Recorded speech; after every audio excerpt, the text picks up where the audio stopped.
I'm 680 News senior business editor Mike Eppel. Another sign today from the economy that points to steady interest rates at the Bank of Canada. Remember how the price for gas was well below $1 per liter in January?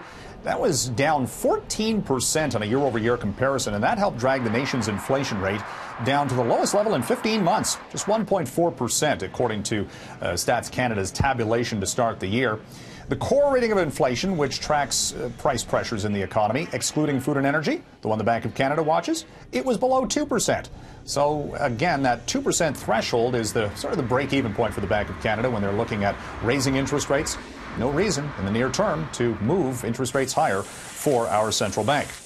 Stats Canada is adding some new items to its calculations on the monthly cost of living, sort of a sign of the times, perhaps, in what they're now calculating for price pressures. Those items include cannabis, recreational cannabis, ride sharing, vacation property rental rates, among other things. Now, it's going to take some time for all of these new items sort of be tabulated in the CPI, but nevertheless, again, a sign of different things that people are buying more of these days.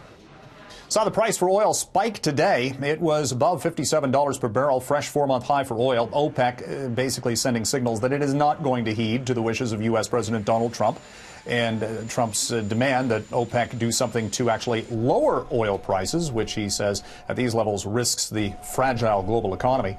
And oil moved today higher as well because of U.S. oil inventories. Even with U.S. production at record levels, oil inventories in the U.S. fell by more than 8 million barrels over the past week. Job cuts coming at one of Canada's biggest banks. The Laurentian Bank out of Montreal announced today its second restructuring in 3 years. They're going to cut 10% of the workforce. That's 350 jobs, as many of the metrics in the Laurentian's latest quarterly earnings update fell short of expectations. Sales down over 11%. Mortgage generation also down in the latest quarterly earnings period. The stock was down over 10% today on the TSX. Electronics retailer Best Buy managed to, avoid the pitfalls of many of its competitors in the retail sector. Best Buy had a very strong holiday sales season and has seen same-store sales growth 5 years in a row, up by almost 5% just last year alone. This had the stock moving significantly higher on Wall Street today, up 15% and at a multi-month high. Well, weight loss companies want to see the numbers on the scale head lower. Not so much for their stock price, though. Weight Watchers today, however, saw its share price tumble 35%. This after the company's latest earnings update did not live up to analyst expectations at all. A new marketing campaign, a rebranding to WW failed to connect with consumers.